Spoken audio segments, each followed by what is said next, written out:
You're tuning in to the news segment from the Roll for Crit podcast, a podcast all about board games, card games, and tabletop games released weekly on Wednesdays. This week, we were joined by the snack guy and our producer, Ivan Hahn. So sit with us, will you, as we take a bite into what's happening in the world of tabletop for the week of January 31st, 2022. Yeehaw. We are going to start with a story that is kind of tangentially related to board games, but it's one of those situations where it feels like a board game. It feels like a brother of a board game, and that is Wordle, which I think has come up on the show briefly here and there. I feel like we've mentioned it. I don't know, but everybody listening knows what Wordle is because it's a craze now. It's a simple website wherein you're trying to guess a 5-letter word. You have 6 guesses to do it.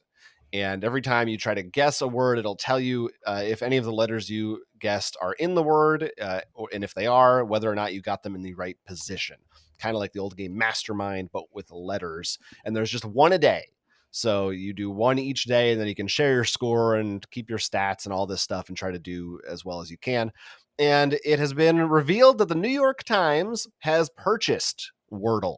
They are now the owners of Wordle. They bought it from the creator, whose name is Josh Wordle with an A. That's his real name. It's not a joke. They purchased it. We do not know how much it went for. They said in the low 7 figures. So I've got to assume that's a few $1,000,000 right there, which is, it's more money than I have. We'll put it that way. And we do not know exactly what's going to change in the near future. They said, quote, initially it will remain free. Doesn't mean it will always be free, but presumably they are going to move it over to the New York Times website and infrastructure. And it'll be kind of part of their suite of puzzles and games and such. So, Ivan, I know you're a big Wordle head. Oh, rude. Don't you dare call me that on a public forum. I'm sorry. I take it back. Does this change anything for you in terms of your love and enjoyment of Wordle, or do you think it will in the future? I mean, it's going to definitely be behind a paywall.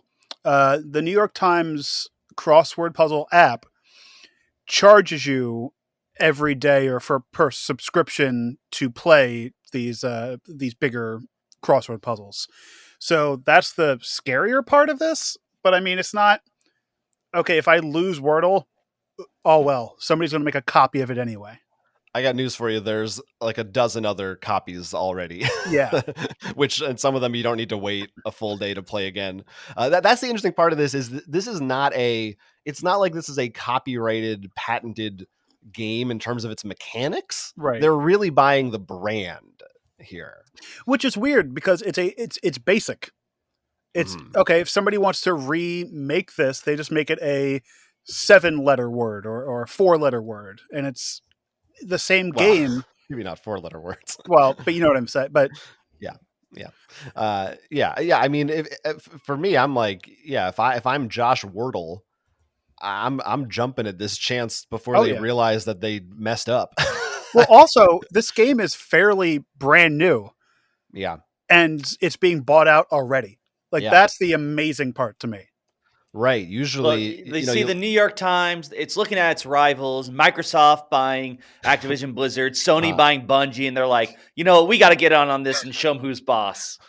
Yeah. I mean, we've talked about it a lot lately, even in the board game world too, Asmodee being bought out. It seems there's something in the water right now. Companies are really trying to round up more companies. Well, because pretty much all the anti-monopoly laws have no teeth. Never existed. I've been anti-monopoly for years. Get that game off the table. If only that was the real law. Now, I was talking to my fiance Danny about this, and it's weird that companies nowadays aren't in the long haul. So like Macy's and Sears back in the day when they decided to become a company, they're like, oh, we want to be a company for the next 100 years, 50 years. Now the name of the game is build a company, get bought out as soon as you can to start the next company. Right. Part of the problem is because the companies back then that said we'll be around for 100 years, they're around. And we've already seen examples. The obvious one that always comes up often is Amazon with, I think it was diapers.com was it called, where they're like, hey, we want to buy you. No, we like our site. Okay, we're just going to undercut you and ruin you. Then we'll buy you. Right. Yeah. What's interesting in this case, it's not, we're talking about companies, but this Right. is just it's just a website. It's just one guy's game. And it's a pretty simple product as well. It's not like a graphically heavy game. No. It's not anything complicated. The comment about how it's going to be free for now and then but paid later, it's definitely, whoever said that has not looked into why Wordle's popular. Right. The reason why this game has been so successful is because when you play it, it's very simple, as we said. It's just the guessing game with words. But once I have my score, I can share it to Twitter or Facebook, wherever. Right. And someone else can be like, oh, what's that? Click the link. Oh, I'm playing now. And I'm using the same score, the same word, so I get to see what they have and we can compare. So you can be like, oh, I beat you today. I did worse this.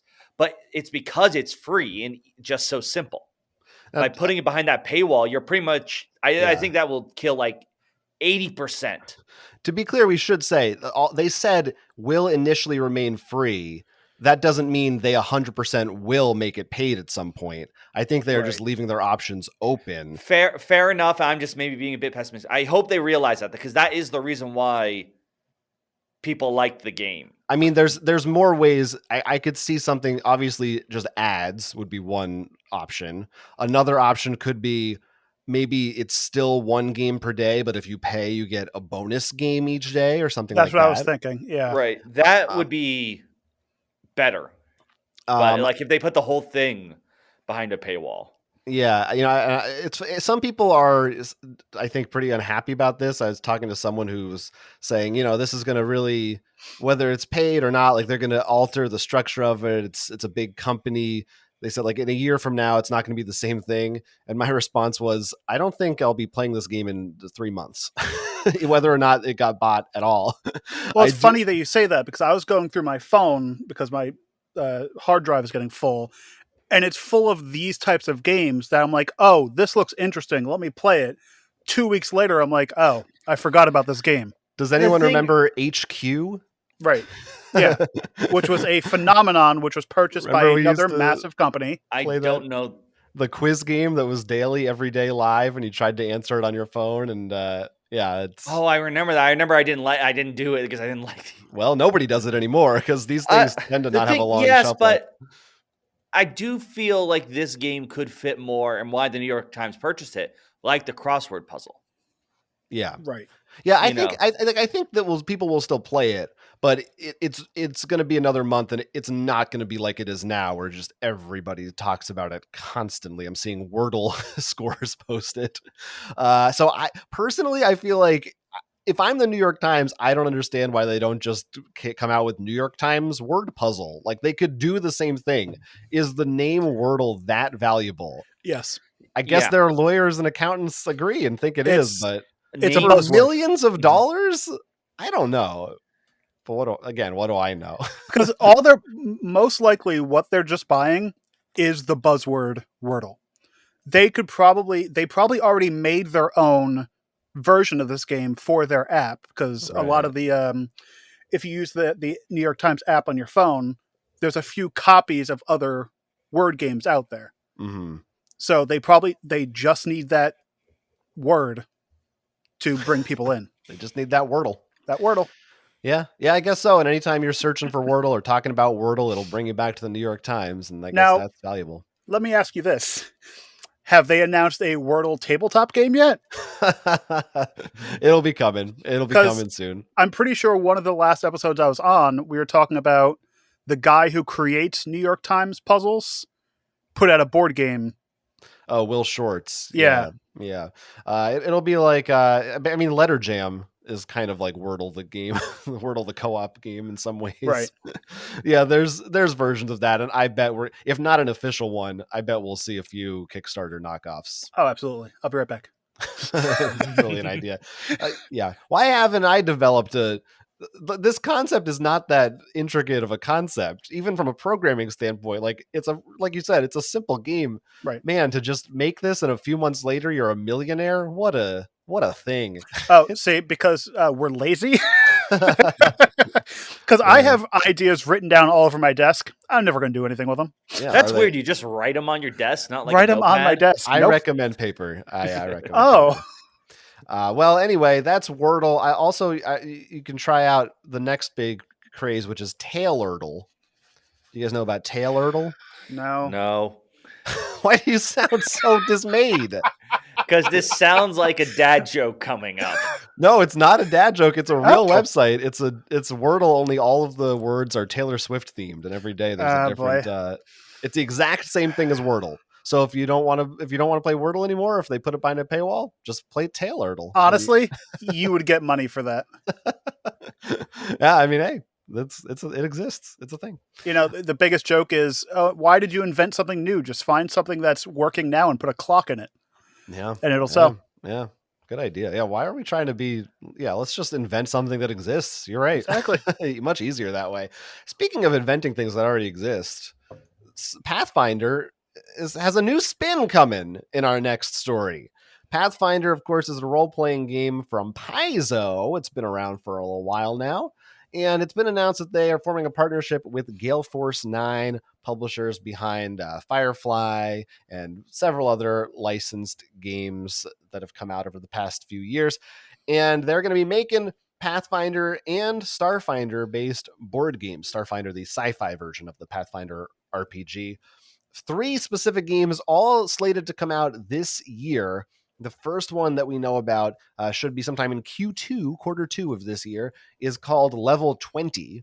The concept behind this one is that everyone is playing as a kobold, and you're trying to run away from a fighter who only needs 5 XP to reach level 20. So they're trying to kill all of you. They only need to kill one, and you're trying to, escape and be the last one standing before they can level up. I think that's a pretty funny concept. We're the D&D people, as you can tell from the beginning. Roland is created in D&D, not Pathfinder. But Ivan, any love for Pathfinder, or do any of these games sound like they might be fun to you? Level 20, since that's the one we know about.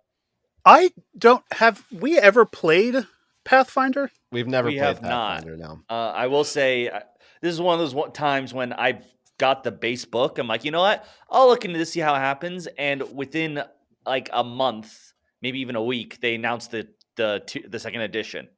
It's like, when did you get that? Wasn't that like 5 years ago? Yeah, no, this was right whenever they did the second edition announcement. Yeah. So it's like it's pointless. Gave up on the spot. It's done. He threw it right into the fireplace. No, I just threw it on the set. But yeah, the only thing that I know, wasn't Paizo the group that was having union issues recently? Yeah, they formed a union. Yeah. Okay, that's as much as I know. Yeah, for the first time. Well, it's essentially, it's a fantasy world. The original Pathfinder is really based on, I believe it's D&D version 3.5. So it's kind of like, for people who didn't like the direction later D&D versions took, this sort of said that's like the version people really liked, with some of their own twists and lore on it, but that's the basis for it. But essentially, it's a fantasy world. Like, if you're familiar with D&D, I think you'd pick up on Pathfinder pretty quickly. Now, are they, because I've known that we've gone to a bunch of panels and whatnot at Gen Cons and other conventions. How big are they compared to D&D? I think they're a strong number 2. Okay.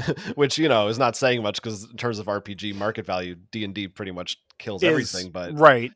They're certainly number 2. Yeah, they're still very big. Ignoring recent Gen Cons, usually they're not hard to find. You'll find a very large purple and black checkered board, and they have plenty of, well, at least the first edition. I don't know how many for the second so far, but had plenty of books. So they weren't hurting. Right. Yeah. What do you think, Will? Excited about a Gale Force 9 Paizo partnership?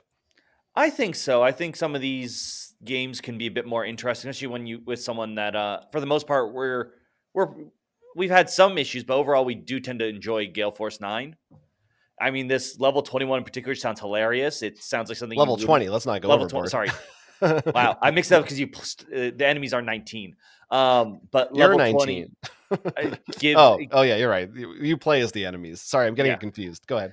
it gives it's not just look, we're taking the tabletop experience and playing it like it's the same thing, but as a card or board game. You're playing as the enemies, so to speak. Right. Yeah, they're not doing so like it's not like Pathfinder the board game. It sounds like they're taking aspects of Pathfinder and splitting them up into different types of games. Mm-hmm. Which I think is, when you have a universe that's that rich and has that much going on in it, that's probably a better way to do it. Certainly from a profit standpoint. Well, that's also D&D has done that as well. There was a Dungeons and Dragons board game, spin-offs, Yeah, that's true. Yeah, same thing. There's not really one D&D the game board game. It's different. Pathfinder. Right. What Pathfinder really needs to focus on though right now is they just need to find one Netflix show to take them and talk about them in their show. yeah, they really do. That's the next Squid Games. they need a critical role for Pathfinder or something. Oh, I was thinking Stranger Things. Stranger yeah, Things. I know, but okay. I took it to the other place too. Well, then they could start selling their stuff at Hot Topic. Right. I mean, D&D really does have the mind share. I mean, most people think D&D is the only RPG that exists.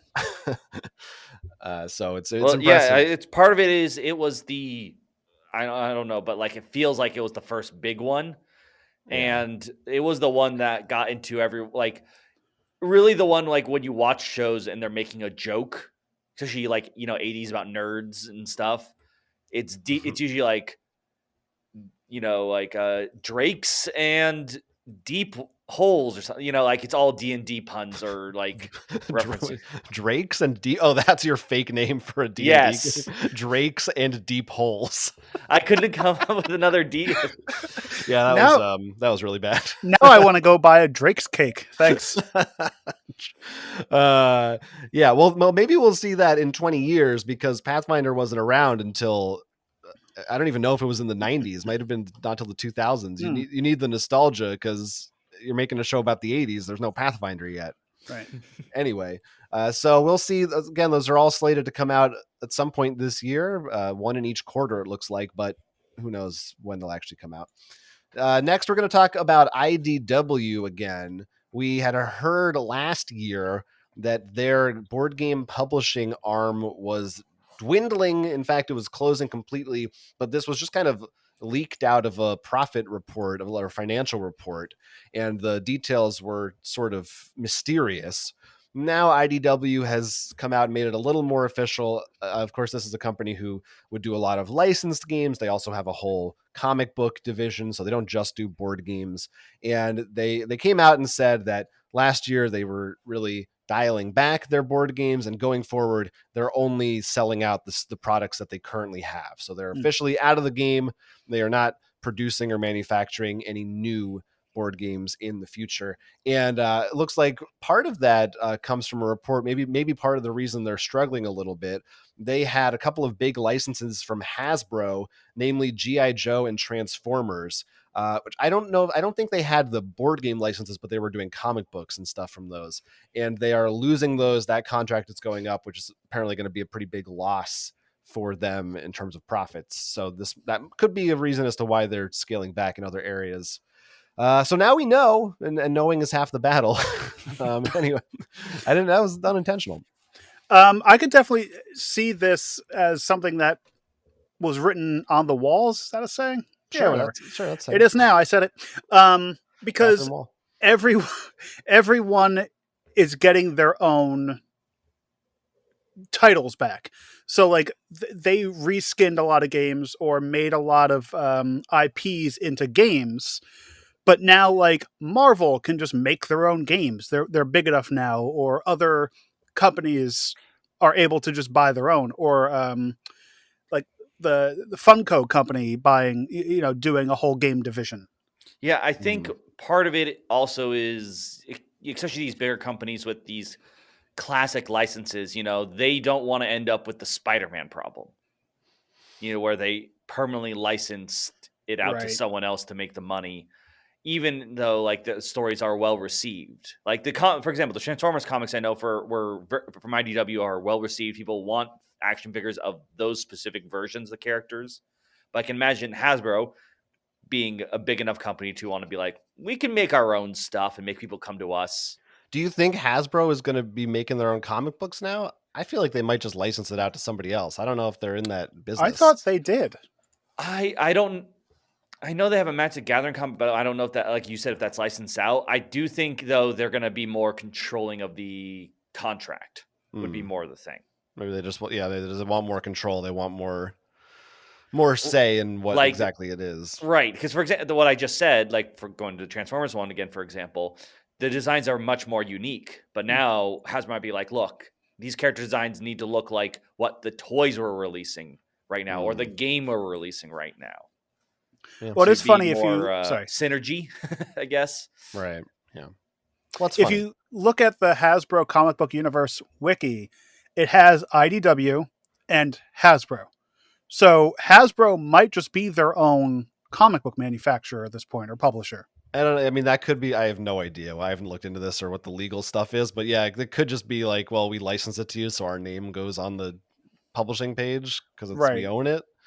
But I could see them doing it themselves. Maybe, yeah, they might want to. I don't know. I was just curious to check because Hasbro. I mentioned the Magic one is done by Boom Studios, but I don't know if that's owned by Hasbro. Yeah, I don't know. Not yet. Why didn't Hasbro just buy IDW? But anyway, we now know for sure we will not be seeing any more IDW games. So if you're a fan of any of their licensed products, they did Nickelodeon stuff, Ninja Turtles, Batman, all kinds of things. Those aren't going to be coming out. So say goodbye to those. I also think that IDW was just kind of not very good at managing their board game properties. So maybe that was true of their comics as well. Maybe that's why Hasbro didn't want to renew whatever that contract was, is maybe they just weren't doing a good enough job for them. I don't know. Now, IDW, did they make any of their own games that weren't based on IPs? They might have had a couple. I think but I think they did mostly focus on licensed games. Which if you base your business model around that, eventually you're going to fold because, especially like I was saying in this day and age, everyone has the ability to print their own stuff now. Well, it seems to be working for Gale Force 9 still, who we just talked about. They pretty much do mostly just licensed games. But, I don't know. Yeah, they do have a few original games, but those aren't really, I don't think, the ones that made the money for them. And I wonder if the whole supply chain issue was a big part in this. I feel like we were seeing a lot of signs involving IDW before. Okay. Everything. I mean, there were still supply chain issues, but the recent events sort of showed them off. But I think IDW had plenty of other problems beforehand. There's more than enough problems to go around. We don't need to pinpoint just one. I'm sure they all played some part in it. All right. We talked about Pathfinder already. I want to talk a little bit about Dungeons and Dragons. We already knew that they are in the works on both a D&D TV series and a movie.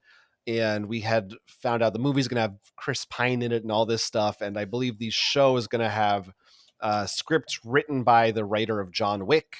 Now we know also who's going to be, I don't know if he's officially the showrunner, if they use that term, but he's going to be the executive producer, and he's also going to be writing and directing at least the first episode of the upcoming Dungeons & Dragons show. And that man's name is Rawson Marshall Thurber. This is a guy who most recently directed the movie Red Notice on Netflix with The Rock and some of those other folks. He also directed the other Rock movie, Skyscraper, among other things. And now we know he's going to be pretty much overseeing this show, which it's not really made specific or made blatant in the announcement, but I think that means he's going to have at least some influence into the movie as well, because it sounds like they are trying to build sort of a universe, because that's the thing. And I think they are going to have some level of connected nature between the different filmed versions of this property. Ivan, you got any? Have you seen Red Notice or Skyscraper or We're the Millers? No. But Red Notice is on my list on Netflix because they kept advertising it to me and throwing it down my throat. So I figured, why not? That's a place to throw it. It looks like it worked. Exactly. I've heard nothing but terrible things, and I thought that as the trailer made that movie look really bad. Oh yeah, which is probably also why I want to see it too. I don't even remember seeing the trailer. That said, this is my first question, Jonathan. Does that mean we're going to be seeing The Rock in this? He's been in a lot of projects, so he could show up. He hasn't been announced yet, but if there's more spin-offs and movies of different versions of D&D, that could happen. Well, no, the main person that needs to be in this is the man who plays D&D himself, Vin Diesel. I know. I mean, he should obviously be in there. Come on. Get him in there. Or what about we're just gonna get everyone, like all the famous people who said it, like Jeff Goldblum, Matt Mercer. Well, no, Joe Manganiello. That's his name, right? Yeah, he's a D&D guy.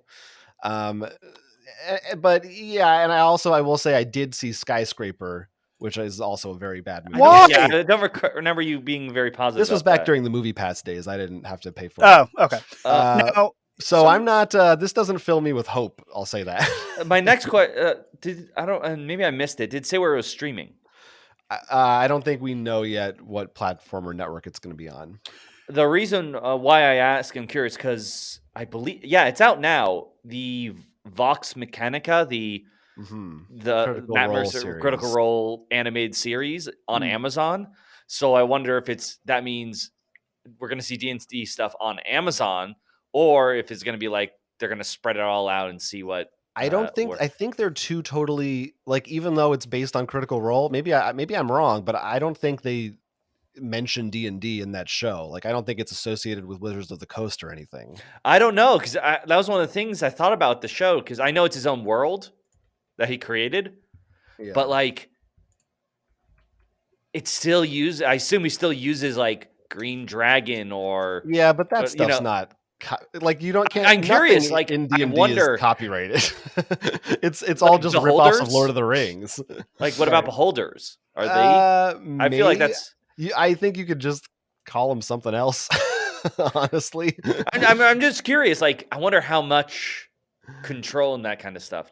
Yeah, I don't think that's tied to D&D. So I don't know that is a sure. In fact, if anything, I would guess Amazon wouldn't want this because they've got Lord of the Rings coming up, and I feel like they wouldn't. I feel like that's a lot of overlap.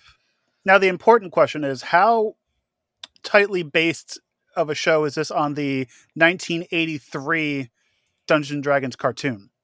I think it's a direct remake. Perfect. It's going to be in the universe. It's not a remake. It's going to be the same characters, and in fact, that's how the crossovers work. It's going to be like, you see, like, if you're watching a TV show, you'll see them go into a tavern, bump shoulders with another adventuring group. That adventure group's going to be the one in the movie. Like, that is the crossover. Just like, because it's interesting because that animated show was made by Marvel Productions back in the day and shown on CBS. So I think that is being streamed on CBS All Access or whatever it's called now. Paramount Plus.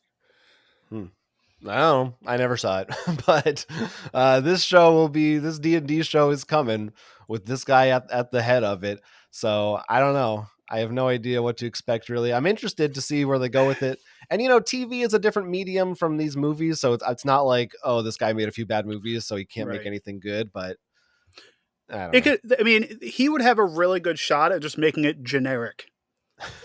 Just making it a generic action show with D&D stuff in it. Yeah. Well, it would probably do well. According to his tweet, he grew up playing D&D. I thought it was end of sentence. He grew up playing. He grew up playing. So he says he was the DM. He had a level 13 lawful good paladin. So I don't know. That could just be something a publicist told him to say. Yeah, exactly. I just feel so many times I hear things like, yeah, I really unless they're really obviously say something silly or like a whole experience. I'm like, yeah, you could have. But it's not that outlandish. It's not outlandish, but just the fact that you say it now when it's like okay to talk about D&D, like, yeah. Like even when Vin Diesel brought it up, I don't feel like D&D was nearly as popular yet. Right. Like, but also, how often are interviewers like asking celebrities if they play D&D? I'm not thinking like I'm being a bit more generic. Like if they're in the Witcher show or in this, like whatever they're in an adaptation, like they say like, oh yeah, I watched or listened or played that. Yeah.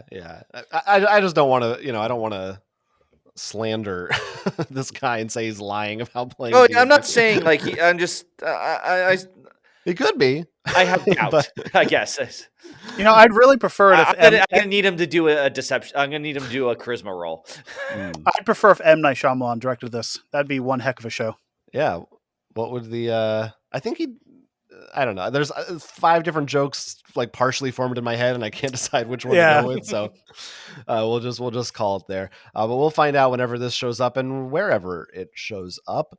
Finally, there's some word announcements. Nominees for the Adore, the Game of the Year nominees in France, held at the International Festival of Games annually. To be honest, I didn't really know that these existed, but we found out the nominees for them. And I think it's interesting. I'll mention a few. A lot of them, of course, are things that maybe we don't know about. Some of them are also games that are like a few years old, but just different release dates in France and such. So for the Adore, which is their game of the year, Seven Wonders Architects is the most recognizable one that is up for the award, alongside Carta Ventura Lassa from Cosmos, which would be like Card Adventures, something like that, and Happy City from Cocktail Games. Haven't played either of those. And they have, of course, a children's award, which includes My First Castle Panic, the kids' version of Castle Panic. They've got a new category altogether, actually, this year, which is the Initiate category, kind of their intermediate one, I think. And then they have the Expert category, which has games nominated like Dune Imperium and Lost Ruins of Arnak, which won awards from our perspective a year or two ago. So there's a few other games that I just am not familiar with. We'll put links in the show notes. People can check it out. But maybe this is also a clue as to perhaps what some of the Spiel des Jahres nominees might be this year. Particularly, I think Seven Wonders Architects. Hey, we played Seven Wonders Architects. Ivan, what do you think? Should it win Game of the Year? I enjoyed that game quite a bit. So yes, because I played it. Yeah, there you heard it here first. Right. I can't wait for the spiel announcements. Like, we've decided to nominate Seven Wonders Architects because Ivan Hahn played it. It's just my face. Very close attention to He is the Ivan and judge. his choices. He's on the panel, I think. Sure, I am. Yeah, That explains a lot. I have a stamp with my face on it and just a thumbs up. That's, I woke up one day with one of those on my forehead, but the thumb was down on mine. Anyway, yeah, so I'm curious about these two games. So Carta Ventura looks like it's a narrative co-op game. I feel like Cosmos had so much success with Exit. They have a few of these that are kind of in this genre now of trying to chase that lightning of these story narrative kind of puzzle games. And Happy City, I don't know much about. It's a city building game that looks like it has very colorful, cute artwork.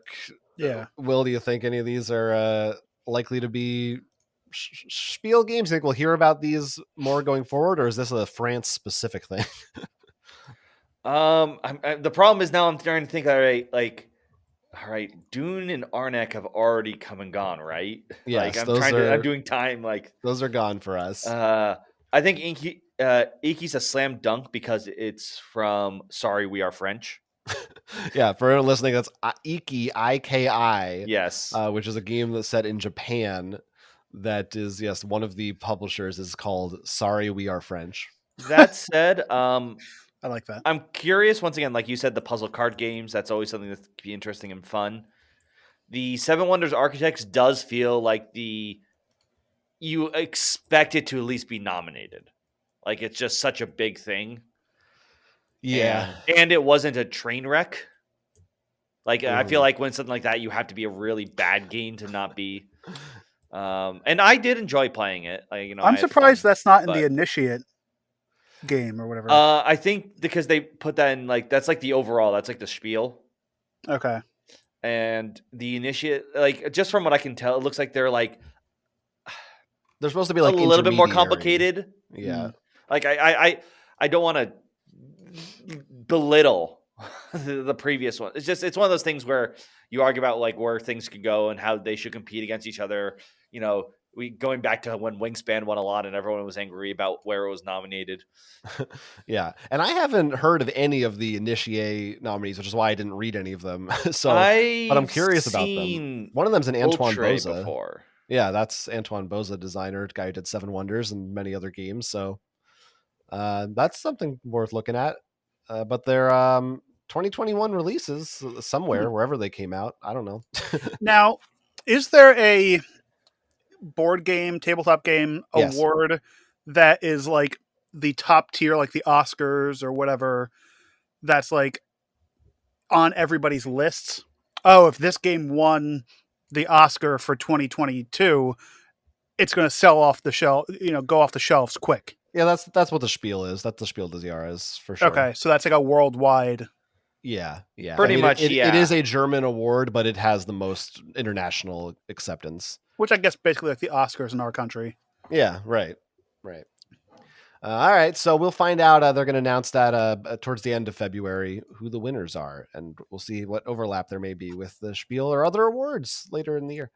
Do us a favor, like this video, subscribe to our channel, or if you really like us, you can support us on Patreon. Become a high roller today for exclusive bonus content. We also have a podcast now. You can check that out at rollforcrit.com/podcast. Weekly episodes with special guests you definitely want to listen to.